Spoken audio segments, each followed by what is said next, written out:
we are or not. I'm not seeing anything yet. I have another button that I have pushed. Okay, now theoretically we really are live. I promise this time. It only took me a minute or two delay of finding another button that I had to push. Hi, everybody. If you're watching us live, we're trying to figure out if it's actually live, and there's a delay on us talking and us being able to see ourselves. So that's why we're just talking at nothing at the moment. Exactly. And not particularly about an important topic. No, although there will be. We're going to have a really fun 20-minute delay today, and it's going to be maybe a triple episode for all of you who are watching. So that will be exciting. Da-dun, da-dun. Theoretically, we are live on the page. We are. Truly. We are. I'm not seeing it, and I just got I even got a... Yes, I'm seeing it. Hold on. I might disappear for a second. Okay. I'm just double checking that I was on the correct internet. So, my little OBS overlay got revealed because when you disappeared, the labels were still there, but only me. Oh, I got suddenly into safe driving mode. Really? Interesting. Yeah. Zoom. I can tell you that your video is looking just fine. And I can hear you. Okay, but I can't see it anymore. Oh, there we go. Okay, great. Sorry, everybody. Ta-da. That was my technical difficulty because I panicked because my phone sometimes connects to the wrong internet in my office. And if it's on the wrong internet, I'll get dropped. But I'm on the right internet, so that's good. Okay, so I am still not sure. Seeing us on the page. Honest to goodness, I'm sure there we that are. we're on the page. I told you we're on the page. Okay, great. I'm like, have faith. Have faith. I have faith, and I see myself waggling my hand because I'm a bit of a hand waggler. That's basically how I tell people. I'm like, come watch us record live so you can see us waving our hands as we whack passionately about our foodie adventures. A lot. Although I have to be careful not to touch the thing now, the new microphone. Yeah, we both have. We don't want to whack the microphones. We're both experimenting with exciting new setups. It's a complicated business. I'm gonna share this to my author page since we're going to be talking about apparently new feature functionality that I'm noticing in the live is that I could potentially cross post to more pages than just 20-minute delay.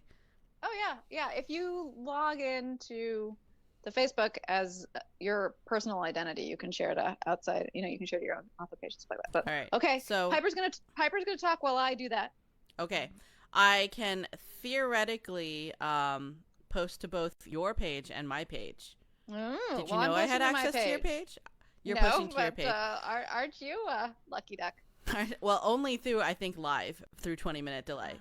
So I'm not going to do that to you since you're already posting to your page, but I will actually cross post to my page to see what that looks like. So there's me doing that. Ta-da! And we'll see. I think that actually means that the live is actually showing up on my page. Yep. I think that's how I do. When I do regular lives, I have one of my moderators for my group come in and share that live over to my group. So, yeah. So that's what we're doing. That's what we're trying to do, everybody. So we have done that thing.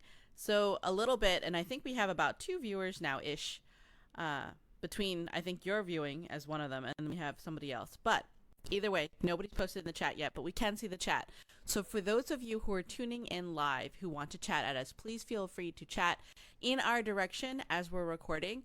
But we may not answer your chat or questions in your chat or respond to what you've said until we finish recording each episode. Then we'll take like a little breather and interact in the chat and talk a little bit, maybe even answer some questions, and then we'll get into recording the next episode. So that's the bonus of watching us live, is that we may respond to you in between episodes recording. And you get to see all the behind the scenes nitty gritty, and you get to listen to 3 episodes all at once. So. Exactly. And you get to see our faces as we do the face thing at each other, because a big part of us always recording, it's always been important for, at least for me, and I think, Gail, it's the same for you, is like, when we like to see each other's reactions, because I think that we get way more excited that way. It's true. It's very, very true.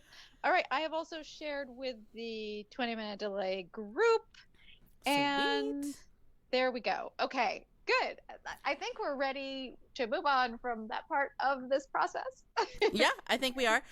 The only thing that I will ask for somebody to feedback in if they're watching the live is as you hear us, if you can hear one of us significantly louder than the other because we're both testing up new setups, let us know so that we can try to equalize it so one of us isn't crazy louder than the other. Because that would be a lot of work for Kelly. Yeah, Kelly's going to have to even us out. All right. Do you have your verbiage copy up so that we can start the beginning thingamajigger? Verbiage. Yes, I was gonna say, I think you do. And we have our topics for the day. We do. Yep. Yep. So we have the things and we have the things. I think it's going to be okay if I do this tab by tab, but if you see a panic moment, I'm probably going to have to move my windows around. I'm ready. Are you ready? I'm ready too. Yeah, let's do this thing. Okay, so the first thing is the record. So ready, set, push, and countdown. 5.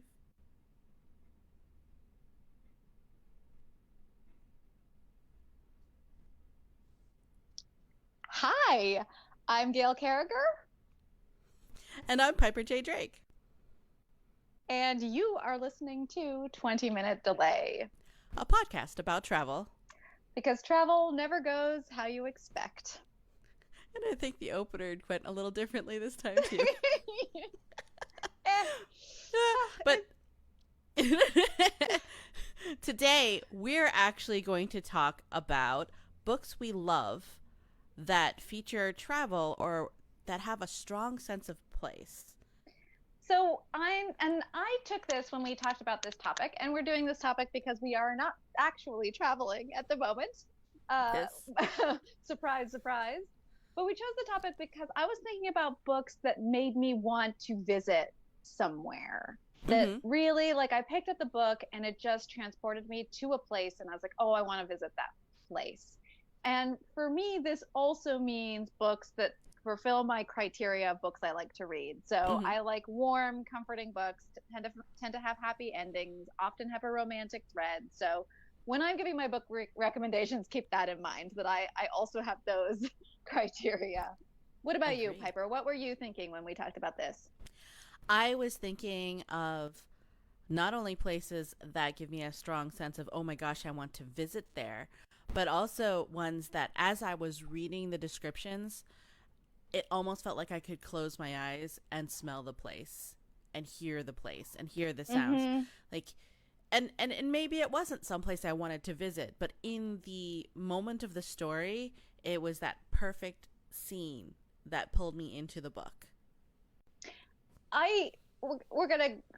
We're doing this particular episode a little bit differently and less formulaic than previous episodes, partly because we are not going to have the first section because we haven't been traveling anywhere recently. Right. So this in particular is going to delve into the fact that Piper and I are both authors as well as travelers. Indeed. And so before we start giving our recommendations, I'm curious as to whether you think a sense of place is informed by the author actually visiting there. That's a good question. I know that when I've written my books, I've had readers feedback that they really felt like they were taken to said place, or that I really knew about that place. Not necessarily that I had been there, but that I knew about the place. So, for example, with my True Hero series, the first 3 books are set in eastern Pennsylvania, right near Washington's Crossing. And the second 3 books are set in Hawaii. I've been to both places, and I actually took the time to study both places, and maybe even waxed a little too eloquent about the food in both places, which, I mean, it's on brand. I talk about food, and it's so much a part of life for me in my brain. But one of the things I would talk about is the food. So, like, in the first 3 books of the True Hero series, you get references to, like, a small town main street, a cupcake place on that small town main street, or you know that quick meal delivery run to get cheesesteaks, or breakfast scrapple and how scrapple needs to be done right if it's going to be palatable at all. And I love scrapple done right. It's delicious. Scrapple done not right is a lot harder to eat. Although that could be a plot point in a story It or a could part be. of the story. Yeah. I it's an opinion thing, right? So and then with Hawaii, same deal. That sense of place, temperature, scent, smell, food is a major thing for me. And a lot of places you go, the sense of food in the area, like have you ever walked down a particular thing like in Chinatown and you smell like the wonderful smell of Peking duck or char siu, Char right? siu. I was like, that's the one. Yes. That's the smell I immediately go to. I think about this in terms of also, for me, the light of a place. There's a lot of stuff you can do when you're researching before you travel or when you're researching in order to write in an area to figure out what it is like, especially right now. I mean, with the internet and Google and everything. But I feel like really visiting a place is the way to get the other senses involved for both writing and traveling. And I agree, like taste and smell, but for me also light. Like Florence appears. I lived and worked in Florence a couple of times, and Northern Italy appears in a bunch of my books, and I am always struck by the orangeness of the light there, this sort of terracotta glow that almost everything has, especially during the Yeah. summertime. And so for me, that is an important part about writing about places that I visit. And I do try to almost always write only places that I've actually physically gone to, even if I'm writing a historical piece, because of this idea of the light and the smell, and the way the air is different. I mean, the air is profoundly different in Tuscany than it is in the Andean highlands and then in Singapore because of humidity levels and wetness and general topography. The So air is definitely a thing yeah. that I think about too. And breezes for me Mm, are a thing. Now, like, so for example, with my upcoming series, The Missing, one of the settings, because it's set in the Pacific Northwest, is actually Snoqualmie Pass, and the trailhead there. And so we've driven out and I've walked a mile in on the trailhead and just stood there and yeah. listened and felt it. And that's a different feeling being out in the middle of the woods on a hiking trailhead. And the Pacific Northwest forests are way different from the East Coast forests that I used to wander through as a tomboy growing up. So you can kind of find some comparisons, but different places, even if you've been to a beach before, are going to feel different. Like an East Coast beach feels different than a West Coast beach. It just the standing there, even if you don't take into account the difference in the sand or what have you, the smell, the breeze, the feel of a place. I Now, mean, the beaches in the Big Island of Hawaii, like every beach is completely different from the yeah, they're next so one. different. So, I do think that for the writers amongst our audience, you can do a lot of research visually via satellite. You can do a lot of research looking up YouTube vloggers who travel to those places, especially favorite ones. Like I have a favorite pair of vloggers on YouTube named Simon and Martina, and they're from Canada. They used to live in South Korea, and then they moved to Japan. And they also did a couple of other foodie tours out to Taiwan, to Thailand. And so I would pick a couple of their videos and watch it over and over a couple of times to kind of remember a sense of place or to research a place that I haven't been. And so you can get a feel for it by watching some vloggers that way, but you have to realize that some of those vloggers are being paid by the country or by the travel industry or that hotel to create that ambiance. So if it fits in with your story, that's a good way to research it if you can't go there right now. yeah, yeah, that's true. That's very But, true. but it's It's still interesting. audiovisual. It's still hard. Yeah, it's interesting what you end up grasping for as a writer when you have to or intend to write a place you've not visited, and all the Yeah. different ways you try to absorb it. Like, I watched a series of travel videos about traveling up and down the Nile River for one of my books for Egypt, and part of that was because I've not been, but I've also no idea what it looks like from above, and I was doing an air travel piece, and so I needed to know what the topography looked like from above, and so I Yeah. found some videos that did um, hot air balloon video and also small plane, and that really helped me get like the SUD and stuff correct. but it's one of those things as a writer, we often say this, that you never know what your search history looks like because you just dive down some very strange things, and when you're writing for a setting that you've not visited, you do a lot of that. And depending on the genre you write, your search history takes on a different kind of cast too, because I write romantic suspense. So I was searching some empty buildings and windows and perspectives to think about what a good spot for a sniper would be, or putting a bomb in a spot. There are definitely search history of me using a satellite camera to look at different parts of the outside of an embassy, looking for security cameras. Oh my God. Very questionable searches here. Very questionable. Yes. Yeah. And we'll get onto this on a future episode, but there's also, when you're doing historical stuff, which is what I write, you end up developing an eye and an interest in how historical dramas do things, like the light and the color and the presentation of texture and stuff.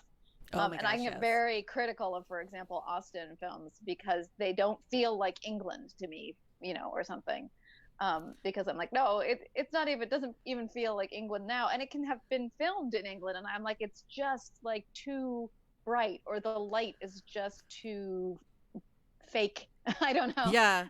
But we'll get onto that on another episode. So should we get on to our book picks? I think we should. I invite you to go first. What is we'll trade back and forth, one book. Yes. What is the first book you want to rec?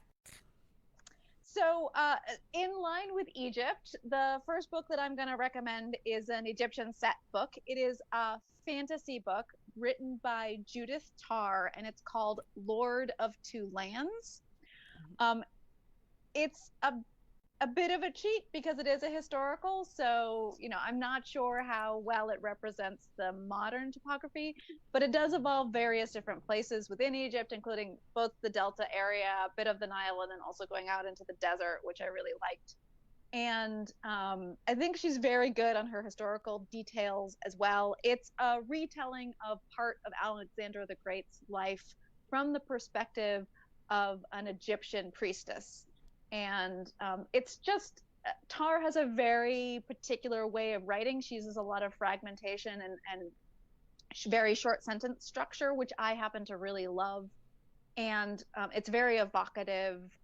And so that is one of those books that I reach for when I want to be transported to that sort of desert delta, what I think of as sort of classic historical Egypt environment. So that's is fantastic. Judith Tarr, and the book is Lord of Two Lands. Fantastic. So the first, I got totally distracted by the thought of Egypt because I've never been, and I would like to go, but I'm not sure when. At this point, I'm just like the food. And I have a thought about that too, but in a minute. So the recommendation I'd like to make is actually an entire series, because I cannot pick a single book in this series that doesn't give that similar feeling of place, and that would be Nalini Singh's Changeling series, which is paranormal romance / urban fantasy. It's set slightly in the future, but it is still a very fantastic world, because she has 3 different races. She has humans, she has changelings or shapeshifters of various kinds, and she also has the Sai, who have more of the psychic abilities, right? And each of them has their strengths and weaknesses. But for the most part, the main set of books first start with a specific pack around the Lake Tahoe / the California area. And the first book I read out of the series was actually a short story that was what was it called?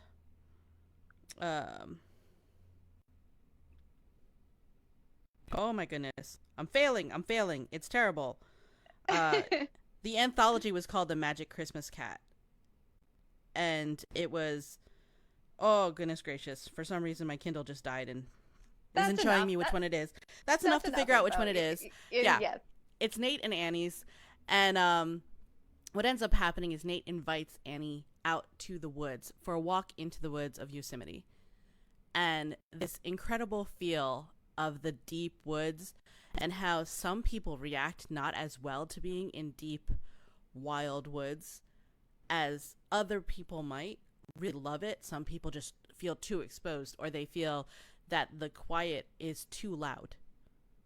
That sense of place was something that I just loved. And it was just this thing where between the characters, they were kind of watching each other for their reactions, because it kind of fed into whether or not they could get along as people. Because if the woods had been too disturbing for Annie, they wouldn't have worked together, right? She wouldn't have been happy with him. So I think that sense of place was something really cool, and I love the way that Nalini Singh does that throughout all of her books, mostly in Yosemite, but then each of the packs have their own territory, and you get a similar sense of feeling of that place and why they love it and why it's perfect for them and how much they love it. Like, and we're talking about what it means to like go walking or to have a secluded place where you feel good just laying down and soaking in the sun and feeling the grass blades against your skin. This is a classic gothic trope that's endemic to a lot of genre fiction, which is setting as character. And yes, as you describe it, literally as character. Like, the setting is very important to the two main characters, or especially one of the main characters. And that's something that any urban fantasy, noir, mystery, like they're very specific genres that are particularly epic fantasy as well, particularly draw on place as. And the way you can think about it from a reader or a writer perspective is that if you took the place out of the story, it would materially change the story. Very much like how something can be described as science fiction by its lack. If you took the science out of the science fiction, then it would no longer be true to itself. The story would fall apart. And there are quite a few genres that need place. That setting is very important. And because both of us read those genres, I think that's why we can have this discussion. Exactly. So the Nalini Singh's Changeling series, all of the books give you that sense of place, particularly the early ones. And most of that is set in the Yosemite area or like the California area, but it is set futuristically. So they have advanced technology, and they also have these huge swaths of wild preserve that belong to the changelings. So it's a really interesting marriage of the use of advanced technology, which I love, and then also this idea of having these deep, deep, sprawling wildernesses preserved, and that really calls my heart. All right, shall I do my second pick? Yes, please. All right, so my second pick is also a series. And partly because it's been a while since I've read the series and I can't remember which books specifically do it. And I think it is more than one book. But my choice is Susan Cooper's Dark is Rising series. And specifically for the parts that are in Wales, which is where she lived at the time. And I think they are just, so this is a young adult high fantasy series about a crisis amongst immortals, essentially, and it involves children characters or young adult characters, and these immortals and the machinations that are going on. That doesn't really do them justice. They're incredibly lyrical and incredibly poetical, and one of the ways, if you can get a hold of it, I recommend consuming these books is audio, because in the audio editions they get there's a lot of the Welsh language. And in the audio editions, they get the Welsh correctly. And you can suddenly see how Cooper herself, as an author, the lyricality of her writing has clearly been influenced by the language of Wales. And the way she describes things and everything is very lyrical. And it makes the landscape lyrical in a way that is so Welsh. The sort of low rolling green hills and the cliffs and the coastlines. And I've never been to Wales. I've been to a lot of England and a lot of parts of England, but Cooper's work has made me yearn since I was about 8 years old to go to Wales. Me too. I still remember the verses. That's what scared at it. So the The one for Wales is in the Grey King, right? So that's on the Day of the Dead when the year's two dies. What shall the youngest open the oldest hills through the door of the birds where the breeze too breaks. Their fire shall fly from the raven boy, and the silver eyes that see the wind. Yeah. And the light shall have the harp of gold. Ah! Yeah, see, I get chills just from I did a thing on Twitter a while ago where I basically was just like, say it with me, and I went like, when the dark is rising, and then somebody six shall turn it back. Shall turn it back. Three from the circle, three from the track. From the track. Yeah. Anyway, if you can't tell, Piper and I are of a certain age where, as fantasy readers, we encountered the Dark is Rising sequence.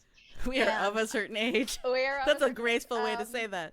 But one of the books that she wrote that had a similar sense of place, but really got me into Selkies was not Oversea and Understone. That was another one. That was the Rising, yeah. She wrote Seaward. Seaward, yes. Yeah, yes. Yeah. So Susan Cooper wrote Seaward, and she made me fall in love with Selkies with a similar sense of place. Yes. Yeah, the ocean plays a very important, and we're talking the cold oceans of the Northern Sea plays a really important role in most of Susan's work.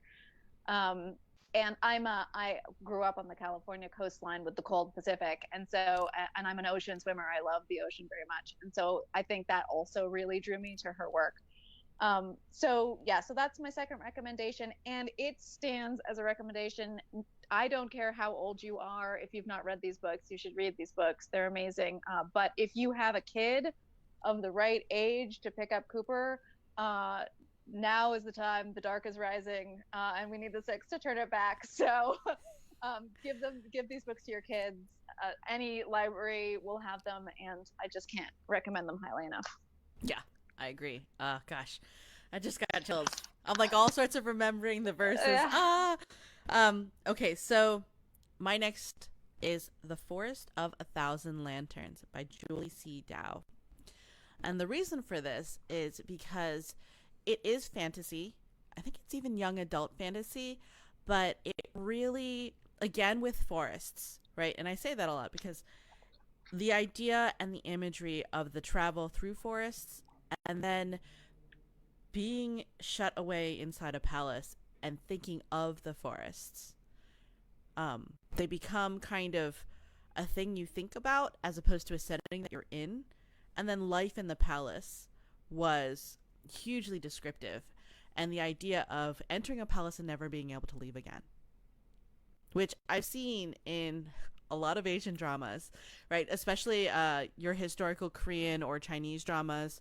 You know, once a person went into the palace, it was life inside the palace.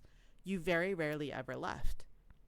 And right? There's a slipped time component I'm noticing in a lot of Asian dramas when you enter the Heaven's Gate or the palatial area, where you can also lose time and lose your tether to the outside world.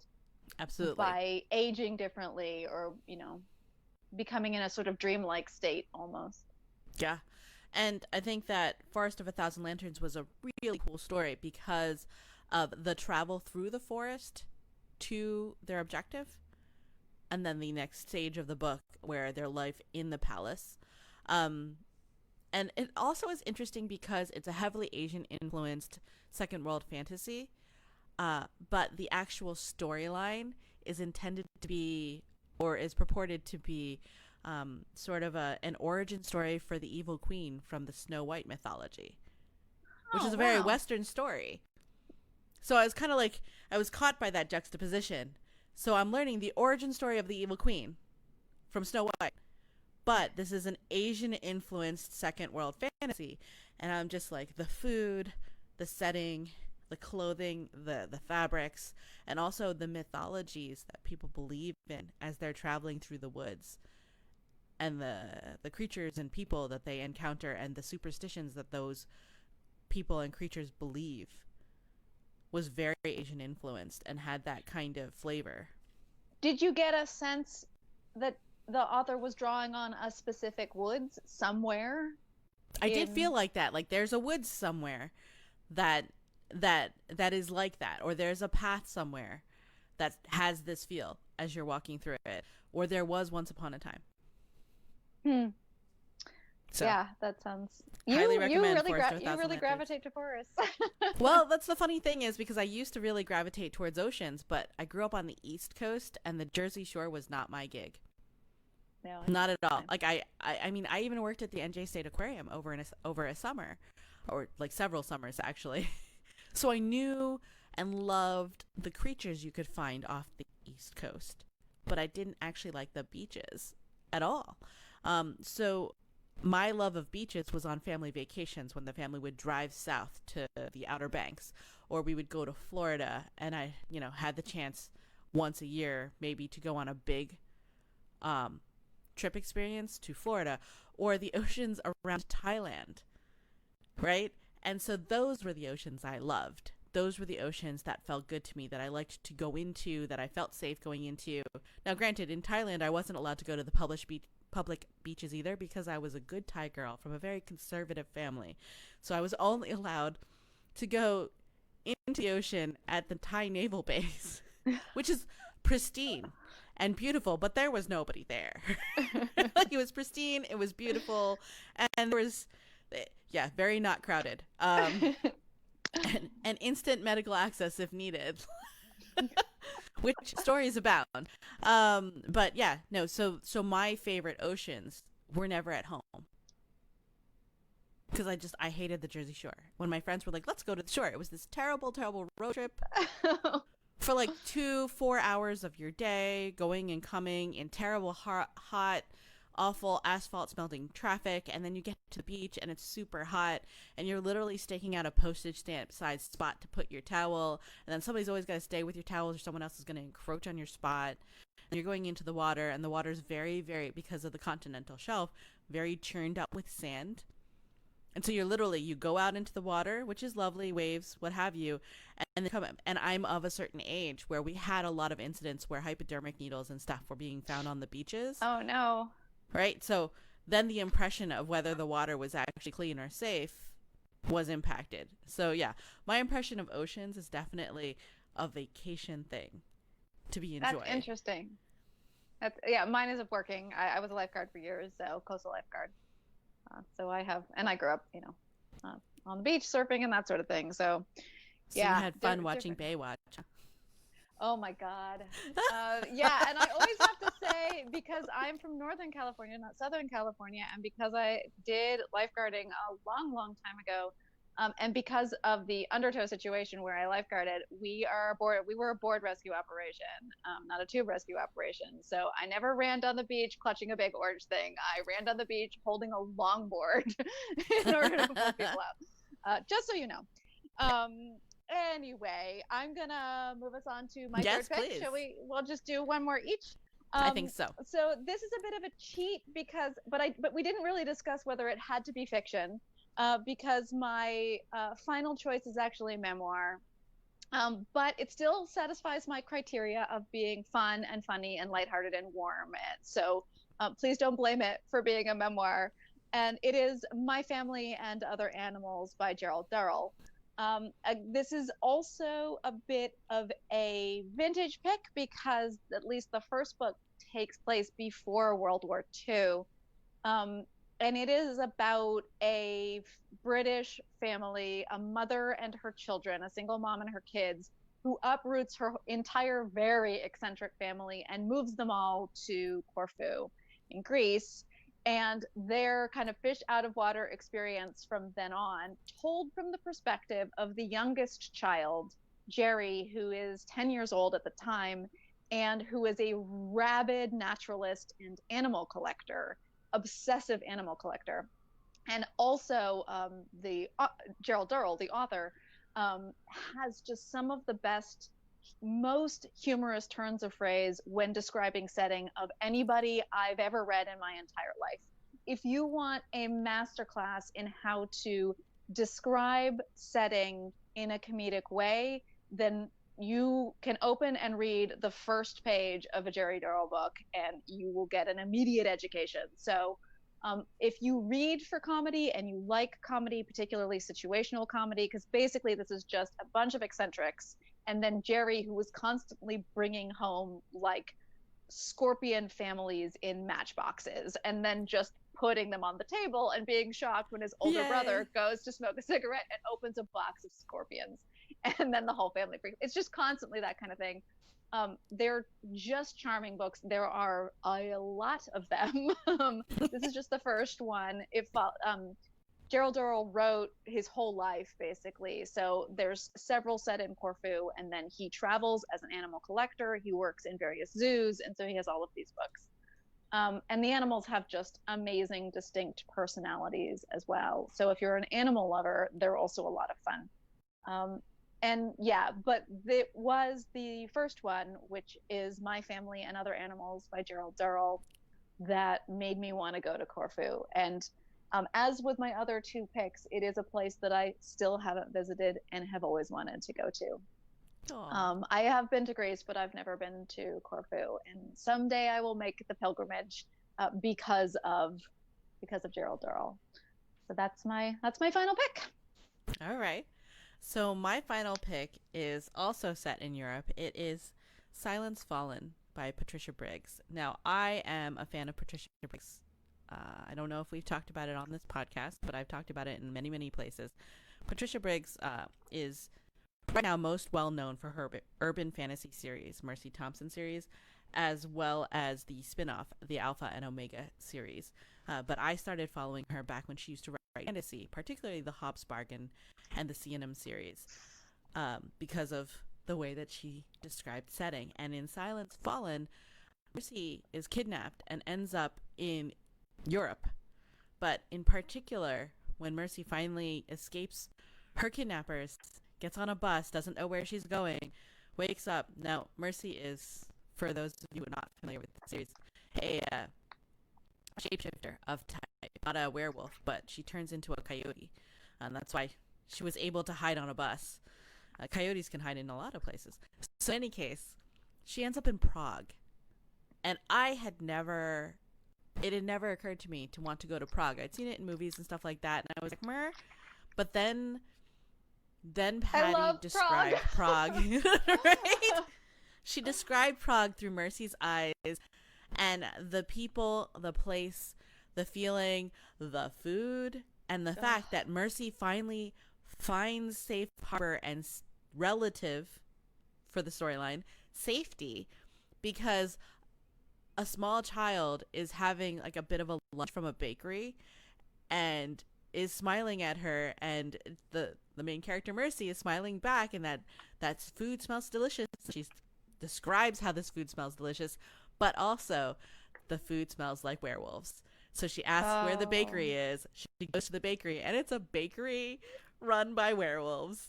And they bring her inside, and they put her in an inner courtyard where she can be safe. And she falls asleep in this inner courtyard. And like they've given her these pastries to eat, and she describes these pastries and how good they smell and how fresh they are, and the heat from the stones and the paving stones in the inner courtyard, and how they lull her into safety. But then also, like, the Golem of Prague makes an appearance in the story, and just her adventures in Prague are just such a cool setting and place. And that book really, really reignited my passion. Which one is it? Because I Silence have to say Fallen. I've given up on Mercy Thompson, but I might have to pick up the series. You might have again. to come back just in that place, because there was a point in there where I think a lot of readers of the series kind of fell off because of the change in tone. I do suggest Silence Fallen to see if the style and where the series has gone has come back to a place that kind of appeals to your mind now. So yeah, Silence Fallen is a lot of fun. There's a lot of fun turns of phrases. Vampires do make an appearance, as well as the werewolves. And honestly, this has a little bit to do with place, but it appeals to my sense of humor, in the fact that throughout the entire thing, everybody's like, how are you powerful? How are you powerful? And she's like, I'm not. I'm probably the weakest supernatural around. I'm not powerful at all. And then at the end, slight spoiler, she wreaks incredibly destructive havoc just by reaching out through the cage and touching with one finger a thing and uttering a single word. But she's theoretically not powerful. So I'm just gonna point out the irony of spending an entire book saying that you're not powerful or that all your power is an influence, and then you reach out through a cage naked. Well, she is a trickster, so that is the modus operandi, right? Indeed. And that's the funny thing. Like it's just, I love the way that things just end up happening. But the fact that book made me be like, okay, Prague's now on my list. I gotta go and I gotta find a good bakery. Have you been to Budapest? We're gonna segue really quick. Have not. But, oh man, that is one where I'm gonna set something someday because I fell in love so hard with it. Everything about it, and I just want to stick it in. Just want to stick it in a book so that more people get in there, learn about it, and want to travel to that part of the world. But we should wrap up for time, so we should wrap. Yes. All right. So we're a little unprepared for that without our gadget picks. We were gonna do a gadget pick. Let's do a quick gadget pick. And that gadget pick is when we travel and we are reading. What gadget do we read on? All right. So for those of you who are watching, you're lucky because I have it right in front of me. I carry with me a mini iPad that I both read on and write on. And it just happens to be on my collection of Mercy books and Mercy Thompson books, as well as Alpha and Omega books. So Patty Briggs is getting quite the shout out in our live feed here. But yeah, no, I do use the Kindle app on my mini iPad, usually to read because it's about the right size for me. I used to read on my phone, and I realized I have a tendency to drop it on my face as I'm falling asleep a lot more often. Sorry, that's so funny. Sorry. It's true, though, because I would read like this, and I'd start to fall asleep, and it'd slip out of my hands and fall on my face, and I'd wake up and have to go to client site with this mark on my face. That was actually relatively irritating to try to cover up. At least with a mini iPad, I have found that as I'm reading with it about the size of a mass market paperback-ish, or trade, I have a tendency to fall asleep on my side, and it doesn't fall on my face. It does still occasionally, but not as often. It years as a child of reading mass market paperbacks kind of trained me to place the weight to the side. You. Yes, yeah. Right? But when it was my phone, it was just I just ended up bruising my face so often. My pick, I don't have with me, but it is a Kindle. I read on a Kindle Oasis, which I know puts me in a specific category. But it's what I read on. Sorry, everybody. You know what that tells me? It tells me if you had the choice, you would read in the bath, because the whole reason why I ever looked at the Oasis is because it's waterproof in case I dropped it in the bath. This girl reads in baths. Yes. Yeah, and I like it very much because it is e-ink. So I spend so much time looking at screens and dealing with screens that I am one of those surviving people. I don't know how many of us are left at this juncture who really loves e-ink. So that tends to be what I read on. And I used to be slightly ashamed as a writer of print books that I was mostly a reader of digital books, but I travel as much. When you travel as much as we do, you just can't trek around print books. That everything is digital. And I will say that I often buy nonfiction twice. I often will buy it in print and in digital so that I can do both with it. Read while I travel and make notes and read at home. So yeah, that was my gadget pick. All right. So all that remains today is to say thank you to John Anelio, who loaned us the music from his song Steampunk Girl. And thanks to Kelly of Aethernautica, who cleaned this audio. And thank you for listening. Please consider leaving us reviews on iTunes, and we will love you forever. This has been Piper J. Drake. And Gail Carriger. Travel smart. Pack the snacks. Or the books. All right. That is the end of the first episode we're recording. I'm going to stop my recording. Me too. Ta-da! Recording successfully saved. Well, that's very good now, isn't it? All right. Hang on. I got to save this project because I have the new system to do the thing.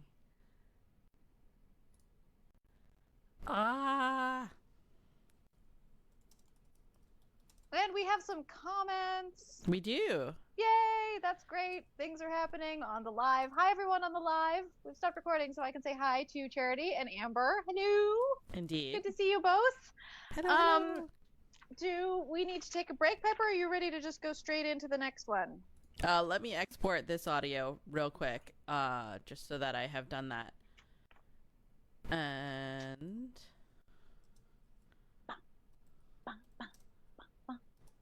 Do a little dance. Well, Piper does technology. Doing a little dance, doing a little dance. Oh my gosh, Audacity, why do you need so much information? Like, seriously. All right, so Audacity Janet. needs 2 minutes to finish, saving the audio for that, and then we can go again. That's all right. Well, we can ask everybody if they have specific books that they want to recommend, because I would love to hear them. I'm actually thinking of, so a little while ago, I was about to travel to Ireland, and I basically just did a call out where I was like, people, please recommend, because I like to take a fiction book with me set in the place that I'm visiting. I just think it's a really fun way fun. Read ahead of time before I go somewhere. And I asked for recommendations of stuff that fit my criteria of like being a romance or a happy ending or what have you that were set in Edinburgh, which is where I was going.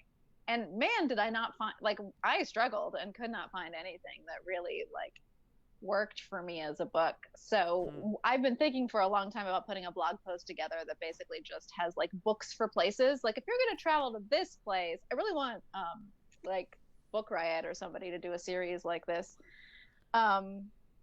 But yeah, I'm thinking of just throwing together my own one, which is like, it won't be comprehensive. Obviously, there are many, many, many places, but I am starting to sort of get a little collection together of fiction books that are really evocative, happy, comforting fiction books that are evocative of a place. It's weirdly difficult. It's not like it's a searchable thing on Goodreads or something. Yeah. So... yeah, but if anyone has recommendations, or if you live somewhere and you know of a book that represents like where you live really, really well, specifically I'm looking for fiction that's like urban fantasy, science, well, it won't be science fiction or unless it's near future, and stuff that has happy endings, romances and that sort of thing. So if you got recommendations, do it. Charity do the thing. That the Cerulean Sea made them cry, and I'm sorry, but in the end, it's really happy. So they're happy tears, right, Charity? They're happy tears. It's such a good book. Okay, Audacity is recording. I am starting a new project.